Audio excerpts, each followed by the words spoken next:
You have a lot of options for how to format a phone call, and I'll give you three of the most common to help you get started. So one for when you see only one character and hear the other one for when you're intercutting between two characters so we see both of them at some point, and one where it's split screen so you see both at the same time.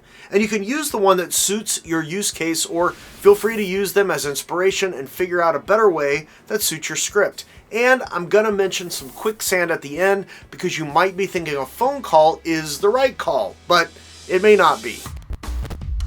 Option number one to format a phone call is what I'll call the standard. And in this scenario, you have one character calling someone else, and we're only watching one of the characters do the talking. We only hear the other one. We never see them on screen. And there are a couple of variations of this, so I'll show you two, a classic and a modern. So let's take this super simple phone conversation between Walter and Bubba. There's no conflict, there's no business, don't read too much into this, it's an example for formatting.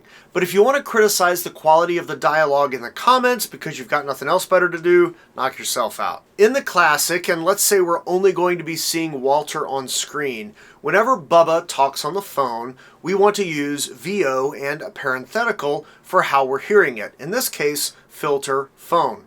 That's it. We've set up in the description that Walter calls Bubba, who answers. We know it's a call, and now we're just communicating who is talking where and how it all sounds, and it seems fine. But once we get enough of that on the page, it starts to look a little clunky. And that brings us to the modern version of the standard. In this one, we modify the description slightly to indicate that Bubba's conversation is staticky or whatever through the phone. In this case, we'll still keep all of the VOs because Bubba isn't present, but we can remove all of the filters, so it helps with space and makes it look a little less clunky. And keep in mind you're writing a script that's meant to be read, so you want the read to go as fast as it can. At the same time, more white space makes it a faster read. So the classic with all the parentheticals might be clunky looking, but it takes up more space on the page and would ultimately be a faster read. The modern version has less white space, but also fewer distractions. So that's a solid first option you have, and if you have a short phone conversation, this one can serve you perfectly fine. Option 2 is the intercut, and this is where we see both characters at various points in the conversation. So we might see Walter at first, and then we might see Bubba, and maybe back to Walter, or not. There is a trap with this one though. Do not over-direct it. Where this one goes badly is when the writer is noting in the script on what lines we are seeing which character talk.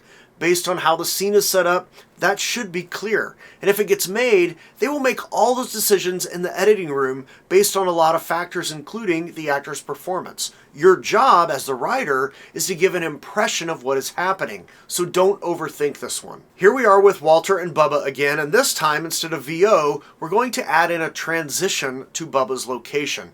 And you can give a brief comment in the description if it doesn't seem clear what is happening, but simply by introducing the intercut with transition, now we know. And you don't have to include a filter or VO in this case, just the dialogue, and you can add in if one character is doing something at a specific moment, but you don't need to go back and forth cutting between the scenes. The reader will assume when the phone call is over that there is no more intercutting. And in part, they assume this because you transition to a new scene. So a new transition means the current one of intercutting is done. And that's it.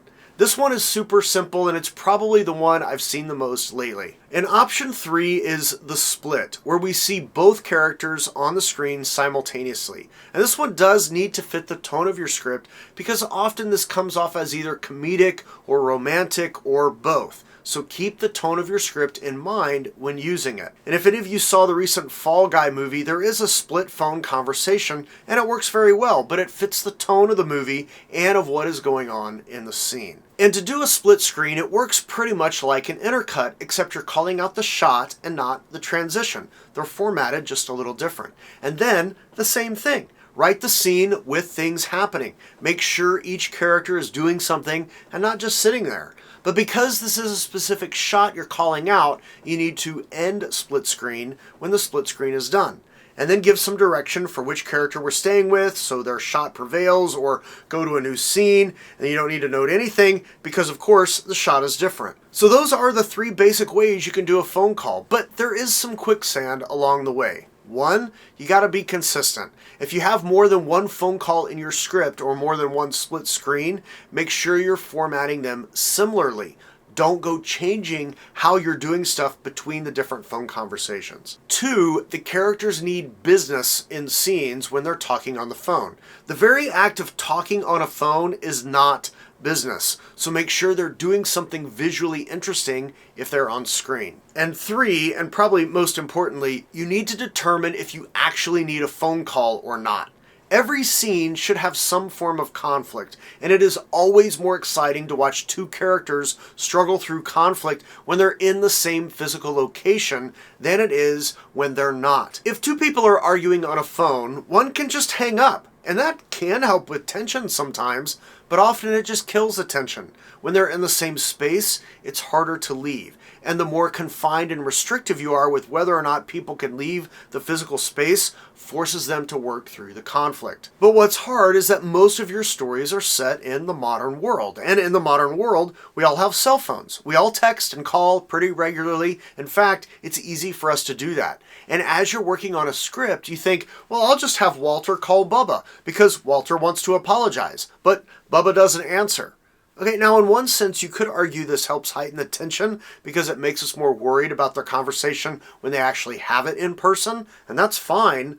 But what if Bubba answers? Walter says he's sorry for how he acted, Bubba listens, then he counters, Walter tries again, and as I describe this, you might be thinking, okay, it's fine, and it is fine, but it's not good, it's definitely not great. And unless the characters are doing some other things while this is going on, it's definitely gonna stay fine. Because actually talking on the phone is the same thing as two characters talking while sitting on a couch. Visually boring. So if you choose to have characters have phone calls, don't get trapped in the quicksand of them doing nothing while they talk. We are watching a story for the screen after all. So it should be a film or a TV show, not a recorded phone call being played in a podcast. So it's often better to just have them physically in the same space. And that means before you decide to include a phone call in your script, make sure you have a good reason to do it and make it visually interesting. And then format it in a way that makes sense for a reader to follow along with what is happening. And you can alter the 3 ways I've shown you. Just be consistent when you do and make sure it is clear for the reader what you're doing. And if the character speaking is not on screen, make sure you're using VO in the script because studio and contest readers really like to pick on those things when they're not being used correctly. And if you don't know the difference between OS, OC, or VO, I break it down for you in this. Thank you for watching. Fun buttons and links below. And when you tell a story, if you choose to include a phone call, be consistent in your formatting and tell a story that matters. See you later.